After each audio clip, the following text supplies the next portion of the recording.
말씀의 제목은 느보산에 올라입니다. 다 같이 한번 따라해 볼까요? 느보산에 올라. 제가 책 한 권 보여드릴게요. 제가 지금 책 팔려고 나온 건 아니고요.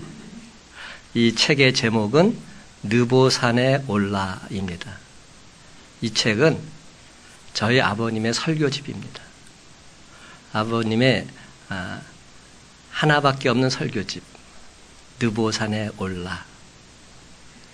지금 저희 아버님께서 많이 편찮으시죠. 그래서 지금 가까운 요양병원에 모시고 내일 찾아뵙고 있는데,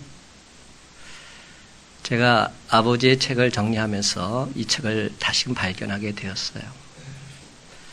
근데 이런 의문이 들었어요. 평생 동안 말씀을 전하셨는데 그 말씀의 제목을 왜 느보산에 올라로 정하셨을까? 그 수많은 설교 제목 중에 하나인데 왜 하필이면 그 많은 제목 중에서 느보산에 올라를 설교집의 표지로 정하셨을까? 저는 이게 아버지의 마음이구나 하는 생각을 갖게 됐어요. 무슨 얘기냐? 모세가 지금 마지막 생을 마감하는 순간입니다. 그 순간에 하나님 말씀에 순종하고 있어요. 하나님 말씀에 순종하는 삶, 이게 정답이구나. 제가 만약에 백두산에 올라라는 제목으로 말씀을 드린다면 여러분은 어느 정도 공감대를 형성하면서 들으실 수도 있을 겁니다. 왜냐하면 백두산은 우리나라 백성이라면, 한민족이라면 다 알잖아요. 한민족의 정기가 어린 산 백두산에 대해서는 모두가 다 알고 있습니다. 그런데 오늘 함께 읽은 느보산에 대해서는 별로 아는 게 없어요. 그동안 성경을 통해서 시내산, 모리아산, 신약에 와서는 겟세마네 동산, 어느 정도 들어서 다 알고 있지만 느보산에 대해서는 전혀 아는 바가 없습니다. 여러분, 느보산은 죽음을 목전에 둔 모세가 약속의 땅 가나안을 바라보면서 최후를 맞이한 곳입니다. 우리는 그 이상도 그 이하도 알지를 못합니다. 그런데 모세가 가나안 땅을 바라보면서 최후를 맞이한 바로 그 느보산, 그것이 지금 나와 과연 무슨 상관이 있단 말일까요? 저는 감사하게도 성교순례 때 실제로 느보산에 갔었습니다. 그리고 모세처럼 가나안 땅을 바라보면서 기도하는 시간을 가졌습니다. 그때 제가 하나님께 무슨 기도를 드렸는지 아세요? 이렇게 기도드렸어요. 하나님, 참으로 너무하십니다. 궁궐에서 잘 있었던 모세를 40년 동안이나 미디안 광야에서 고생시키시고 이스라엘 백성들을 적과 꿀이는 가나안 땅으로 인도하는 지도자로 세우시고는 그것도 모자라서 40년 동안이나 광야에서 모진 고초를 겪게 하시더니 마침내 가나안 땅으로 들어가는 지금 이 순간 모세로 하여금 느보산에 올라 그 땅을 바라보게만 하십니까?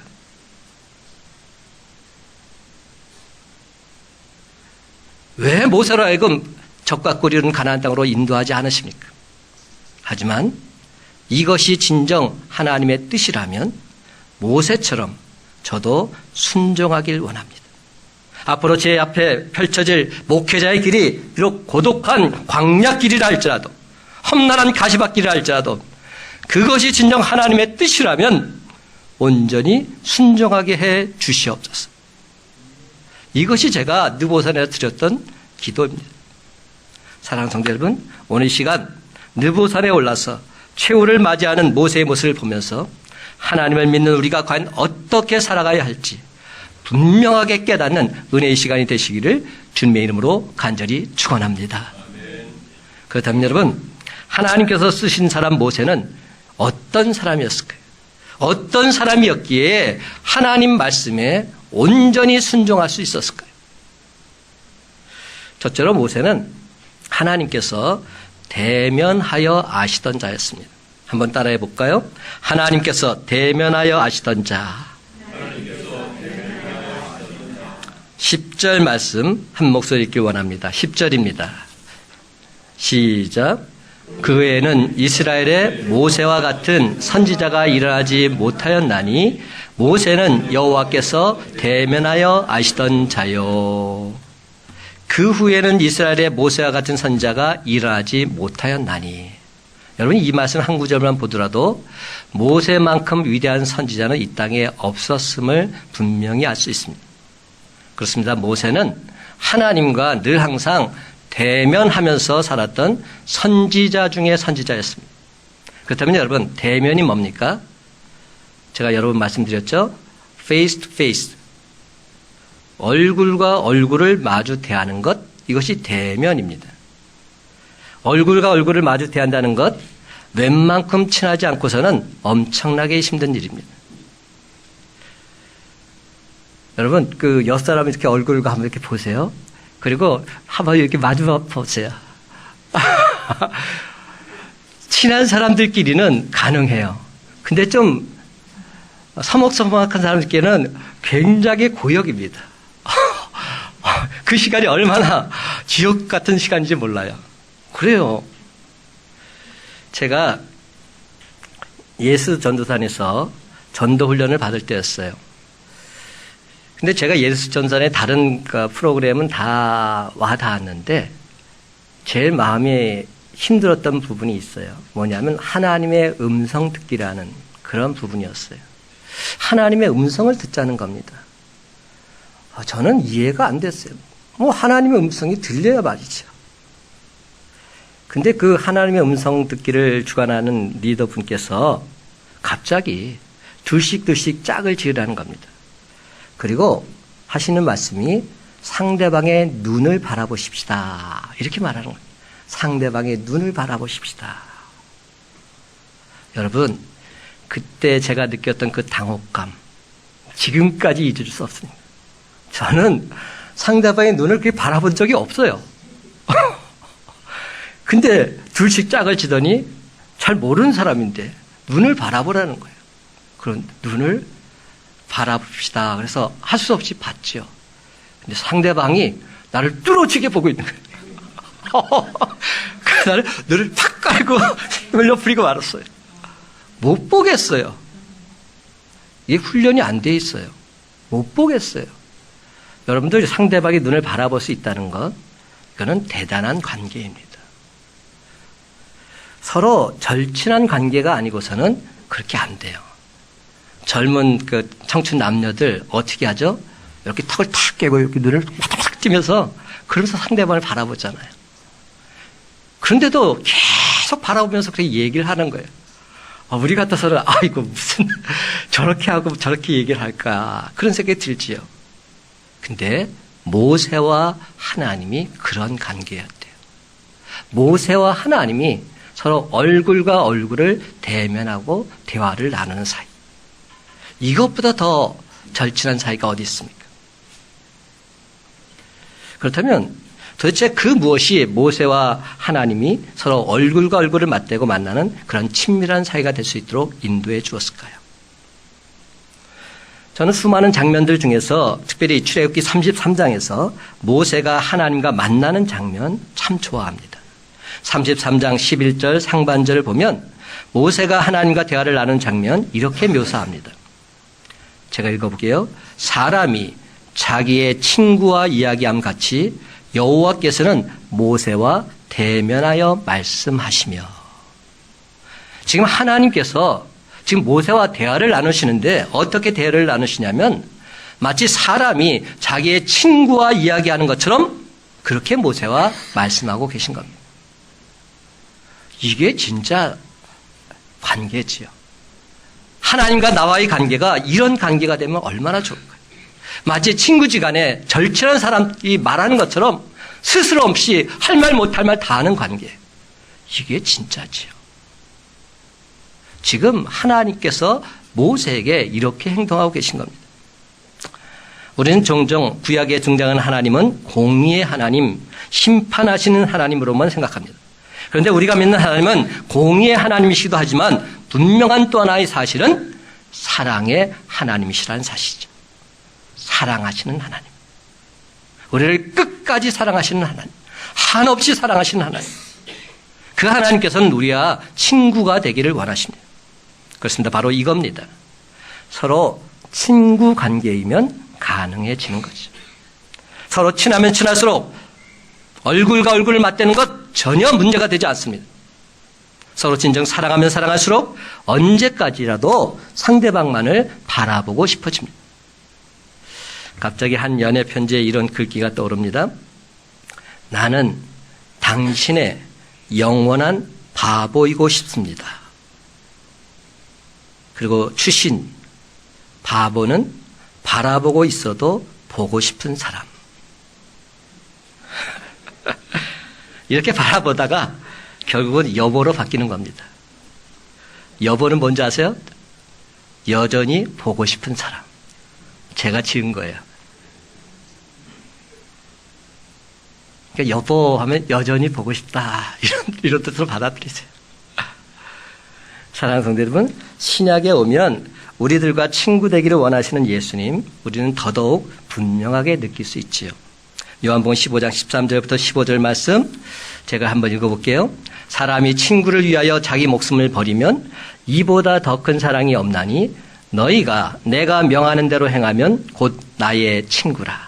이제부터는 너희를 종이라 하지 아니하리니 종은 주인이 하는 것을 알지 못함이라. 너희를 친구라 하였노니 내가 내 아버지께 들은 것을 다 너희에게 알게 하였음이라. 그렇다면 여러분, 하나님은 친구가 필요하실까요? 하나님은 친구가 필요치 않으십니다. 하나님은 우리들과 같은 그런 친구 필요치 않으신 분이십니다. 왜냐하면 하나님은 혼자서도 완전히 만족하시고 행복하신 유일하신 분, 참 하나님이시기 때문에. 그럼에도 불구하고 하나님께서는 우리와 친구가 되길 원하고 계십니다. 하나님은 우리가 가장 가까운 친구가 되기를 바라고 계십니다. 그렇습니다. 하나님께서는 우리와 친구가 되시기 위해서 우리를 창조하시고 돌보시고 인도하시고 우리를 죄와 사망에서 구원하시기 위해서 독생자 예수 그리스도를 이 땅에 보내사 십자가에 달려 죽으시기까지 우리를 사랑해 주셨습니다. 그러므로 이제 우리도 하나님의 신실한 친구가 되고자 애쓰고 힘써야 합니다. 하나도 숨김없이 진실되고 친밀하게 하나님과 깊은 사귐, 만남을 가져야만 하는 것이죠. 하나님께서는 이제 우리 신앙이 더 이상 서먹서먹한 구경꾼 신앙이 되기를 원하지 않으십니다. 방관자의 신앙이 되기를 원하지 않으십니다. 더 이상 들러리꾼으로 머물러 있기를 원하지 않으십니다. 그러면 여러분, 이제 모세처럼 하나님과 늘 대면하는 친구가 되어보지 않으시겠습니까? 하나님과 진정 친구가 되기를 원하신다면 날마다 하나님 은혜의 보좌 앞에 나아가시기 바랍니다. 시도 때도 없이 하나님께 나가서 내가 친히 가리라, 내가 너를 쉬게 하리라, 하나님의 음성을 다 들으시기 바랍니다.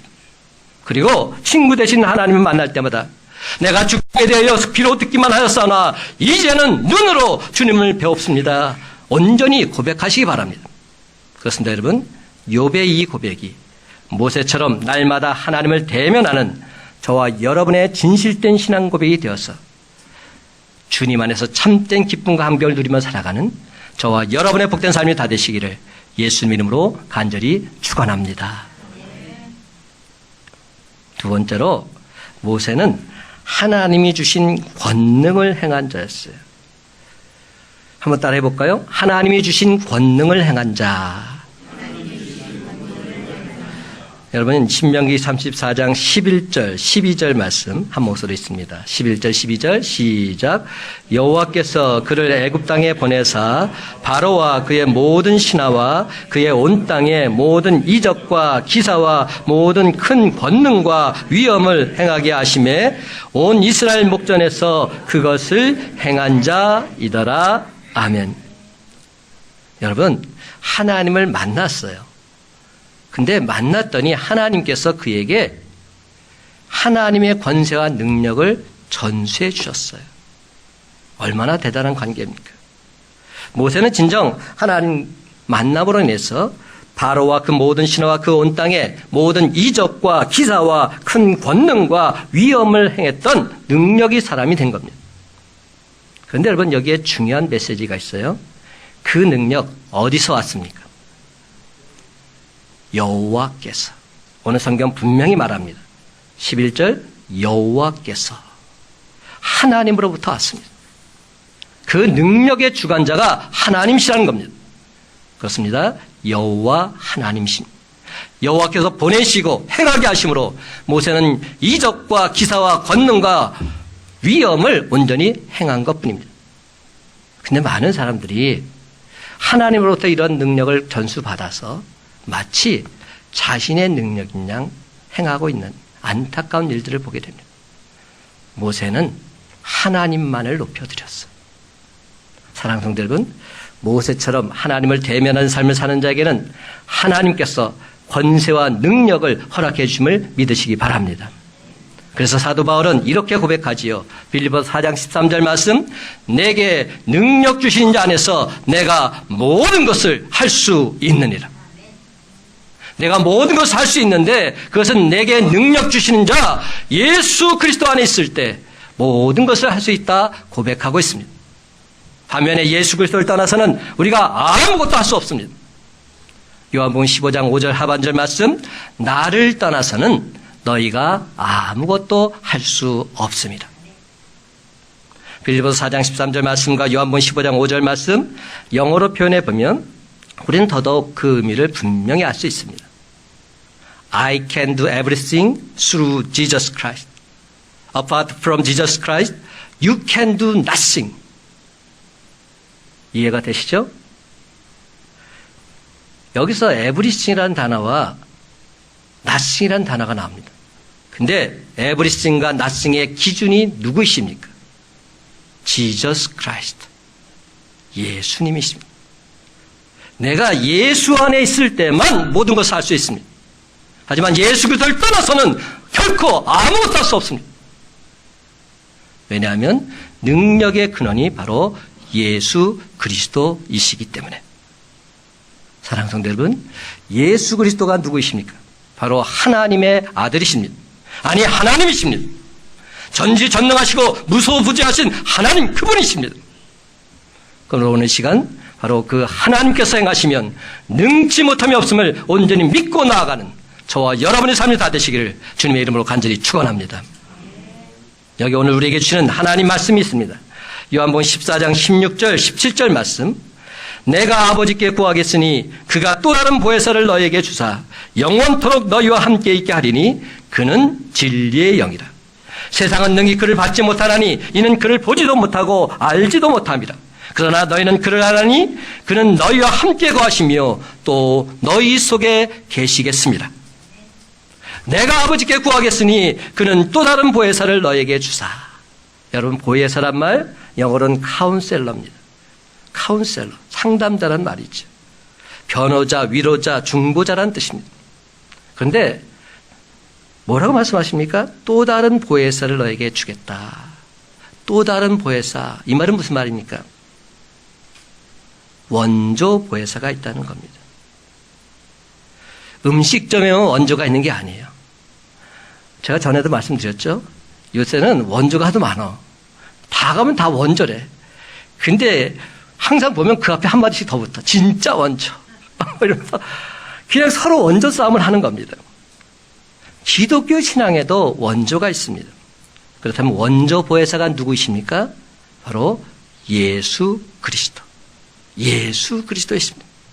원조 보혜사인 예수님께서 우리들에게 분명하게 말씀하십니다. 내가 아버지께 구하겠으니 또 다른 보혜사를 너에게 주사 영원토록 너희와 함께 있게 하리니 그는 진리의 영이다. 오직 성령이 너에게 임하시면 너희가 권능을 받고 예루살렘과 온 유대와 사마리아 땅끝까지 이르러 내 증인이 되리라. 여러분, 오직 성령이 우리에게 임하시면 우리가 무엇을 받는다고 합니까?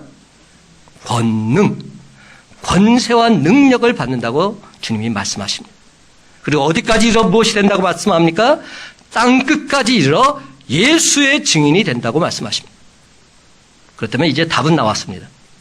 모세처럼 권능의 사람이 되기 위해서는 우리는 어떻게 해야 됩니까? 성령 충만함을 받으면 됩니다. 성령 충만함 어떻게 받을 수 있습니까? 성령의 기름 부심을 사모함으로 주님 전에 나와서 마음을 같이해서 오로지 기도에 힘쓰면 되는 겁니다. 초대교회 성도들처럼 성전에 모여서 전심으로 기도하면 성령 충만한 은혜를 체험하게 되는 것이죠. 사도행전 1장 14절과 4장 31절 말씀입니다. 마음을 같이하여 오로지 기도에 힘쓰더라. 빌기를 다함에 모인 곳이 진동하더니 무리가 다 성령이 충만하여 담대히 하나님의 말씀을 전하니라. 저는 이 말씀을 보면서 분명한 메시지를 발견하게 됩니다. 그 성전에 나와서 기도하는 모든 사람들에게 성령이 임했다는 사실. 어떤 사람은 임하지 않고 어떤 사람은 임하고 이게 아닙니다. 성경 분명히 말합니다. 빌기를 다하며 모인 것이 진동하더니 무리가 다 성령이 충만하여 담대히 하나님 말씀을 전하더라. 모두 다 성령 충만한 은혜를 체험했다는 사실. 여기 하나님 말씀이 있습니다. 예레미야 33장 2절과 3절. 이를 행하시는 여호와, 그것을 만들며 성취하시는 여호와, 그의 이름을 여호와라는 이가 이와 같이 이르시도다.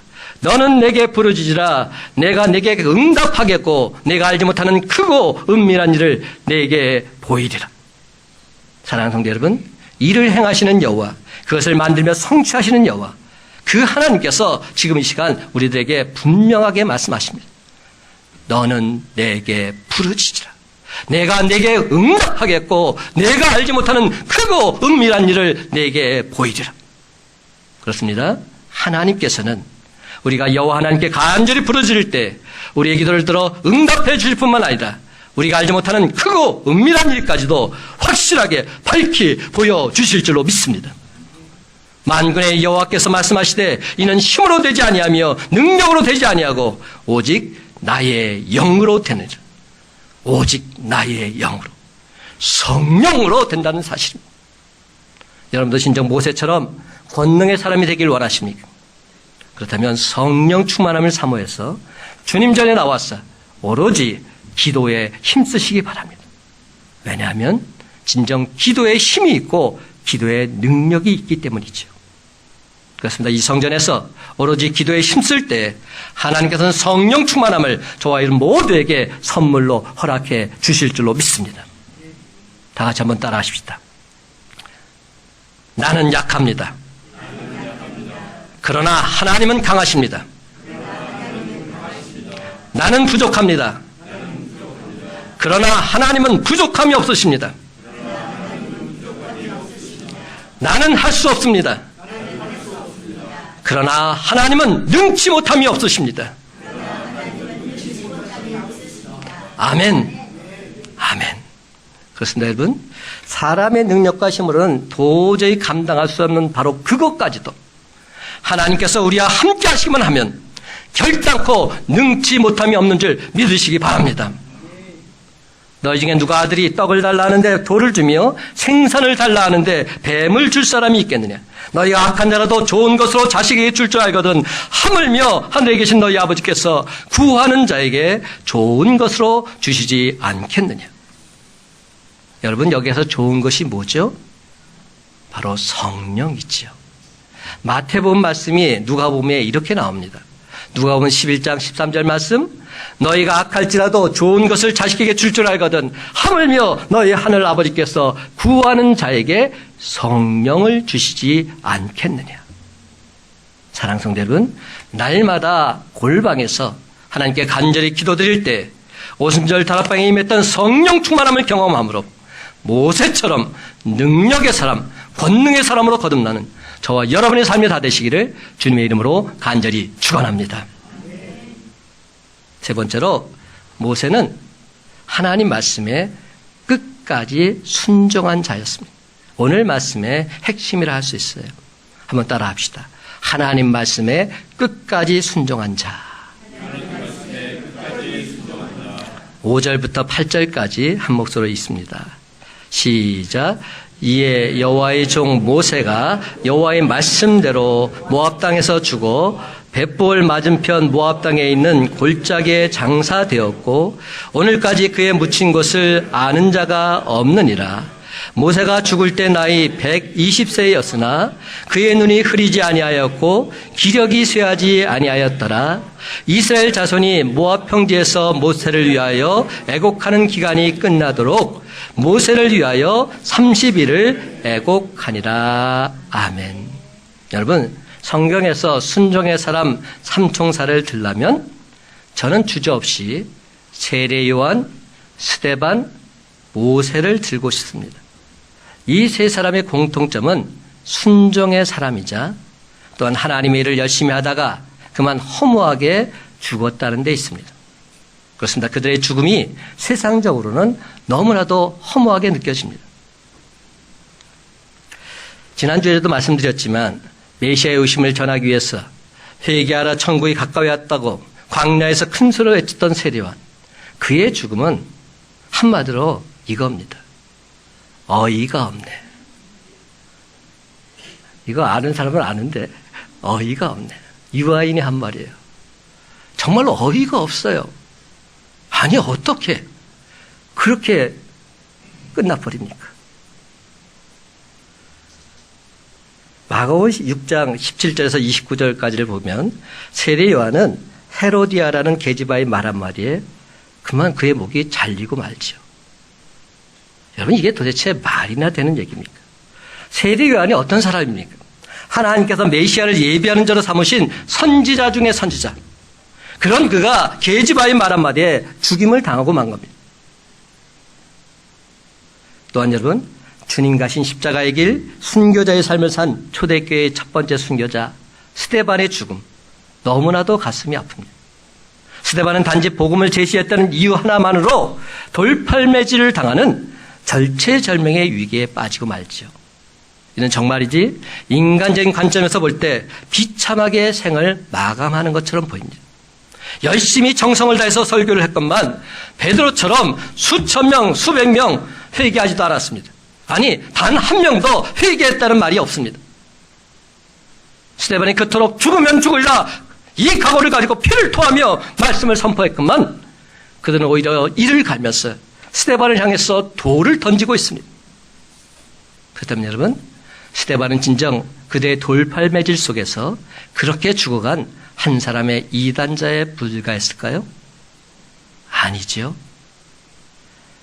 스데반의 그 설교 배후에는 사울이라는 청년이 있었습니다. 그 당시에는 아무도 회개치 않았지만 하나님께서는 사울을 들어서 복음을 전하게 하셨죠.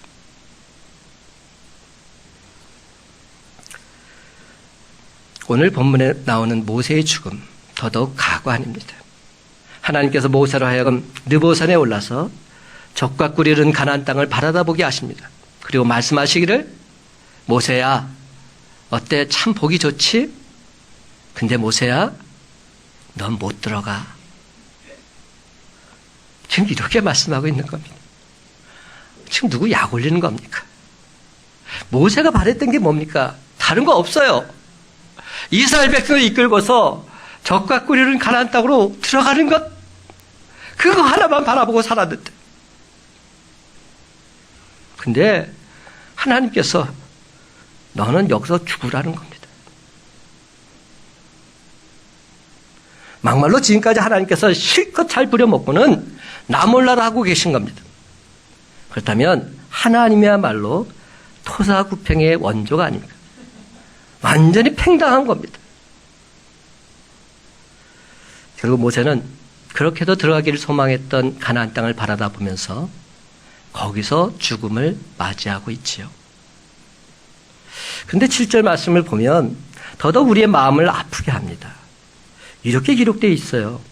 모세가 죽을 때 나이 120세였으나 그의 눈이 흐리지 아니하였고 기력이 쇠하지 아니하였더라. 이게 무슨 말입니까? 아직 죽을 때가 안 됐다는 거예요. 육체적으로는 아직 건강하다는 겁니다. 비록 나이가 120세지만 그의 눈이 흐리지 아니하였고 기력이 쇠하지도 않은 건강한 상태였다는 겁니다. 그런데도 하나님께서는 모세더러 이제 너 죽어, 이렇게 말하고 있는 겁니다. 여러분, 우리가 믿는 하나님은 이토록 잔인한 하나님이셨습니까? 이처럼 인정사정 볼 것 없이 자신의 뜻만 내세우시는 그런 하나님이셨습니까? 하나님은 그렇다 치고 그런데도 왜 모세는, 왜 세례요한은, 왜 스데반은 아무런 저항 없이 그냥 그렇게 죽음을 담대하게 받아들이고 있는 것일까요? 왜 그럴까요? 이걸 알아야죠. 그래야 우리도 담대히 죽음을 맞이할 수 있죠. 사랑하는 성도 여러분, 거기에는 분명한 이유가 있었습니다. 그들은 하나님을 온전히 믿고 전적으로 신뢰했던 자들이었어요. 그들은 똑같이 하나님의 영광을 바라보았던 자들입니다. 이 세상의 삶이 끝이 아니라는 것, 영원한 하늘나라가 이미 됐다는 사실 분명히 바라보았어요. 그렇기 때문에 지금 죽는 것 문제가 아니었어요. 이 세상을 넘어서 펼쳐져 있는 영원한 하늘나라, 그 소망의 주님을 바라보았기 때문에 그들은 이 세상에 겪었던 모든 슬픔과 괴로움을 완전히 종결시켜 주시는 것, 기쁨과 즐거움으로 충만한 은혜를 주시는 것, 기갈이 없고 목마름도 없고 오직 생명수가 넘쳐흐르는 영원한 하늘나라, 그 하늘나라를 목도했기 때문에 그러기에 그들은 하나님 말씀에 온전히 순종할 수 있었지. 그렇다면 여러분, 모세가 처음부터 이런 순종의 사람이었을까요? 아니에요. 그는 혈기왕성한 그러한 사람이었어요. 교만한 자였어요. 순간적인 분을 못 이겨서 동족을 박해했던 애굽 사람을 단번에 쳐 죽였던 그런 살인자였어요. 그런 그가 이스라엘 백성들의 죄를 용서해달라고 하면서 이렇게까지 기도하고 있습니다. 출애굽기 32장 32절 말씀. 그러나 이제 그들의 죄를 사하시옵소서. 그렇지 아니하시오면 원하건대 주께서 기록하신 책에서 내 이름을 지워버려 주옵소서. 우리는 이 기도를 모세의 3.2.3.2 중보 기도라고 말합니다. 너무나 귀한 고백입니다. 출애굽기 32장 32절 말씀. 근데 한번 생각해 보십시다. 도대체 어떻게 이렇게까지 모세가 기도할 수 있었을까요? 지금 모세가 뭐라고 기도하고 있습니까? 그렇지 아니하시면 원하건대 주께서 기록하신 책에서 내 이름을 지워버려 주옵소서. 지금 모세의 기도는 자기 목숨과 이스라엘 백성들의 죄를 맞바꾸겠다, 이런 정도의 기도가 아닙니다. 하나님의 사람 모세는 이미 죽으면 영원한 하늘나라가 예비되어 있음을 분명히 알고 있었습니다. 그는 자기 자신의 이름이 하늘나라 생명책에 기록되어 있음을 확실히 믿고 있었습니다. 그러기에 지금 모세는 이렇게 기도하고 있는 겁니다. 하나님, 저 하늘나라 못 가도 좋습니다. 하나님께서 비록 제 이름을 생명책에서 지워버리신다 할지라도 저 이스라엘 백성들의 죄만 용서해 주신다면 저는 그것으로 만족합니다. 저는 하나님을 믿습니다. 온전한 신앙입니다. 사랑하는 성도 여러분, 이 얼마나 대단한 기도입니까? 이렇게까지 기도했던 모세였기에 지금 이 세상에서 적과 꿀이는 가나안 땅에 못 들어간다 한들 그에게 그것은 전혀 문제가 되지 않았던 것이죠. 육신의 생각으로는 적과 꿀이 흐르는 가나안 땅에 들어가고 싶었어요. 그러나 이건 아무것도 아닌 거죠. 영원한 하늘나라가 예비되어 있기 때문에 기쁨으로 죽음을 맞이할 수 있었던 겁니다. 이제 말씀을 했습니다. 사랑하는 성도 여러분, 날마다 하나님과 대면하는 삶 살아가시기 바랍니다. 날마다 하나님께 간절히 기도함으로 성령 충만한 권능의 사람 되시기 바랍니다. 그래서 삶의 현장에서 하나님의 기적 온전히 행하며 사시기 바랍니다. 그렇습니다. 여러분, 순종의 사람 세례 요한처럼, 스데반처럼, 아니 느보산에 올라 적과 꿀이는 가나안 땅을 바라보면서 담담하게 죽음을 맞이했던 모세처럼 모든 영광 하나님께 돌리면서 시온성을 향해서 찬송하며 나아가는 저와 여러분의 삶이 다 되시기를 예수님의 이름으로 간절히 축원합니다.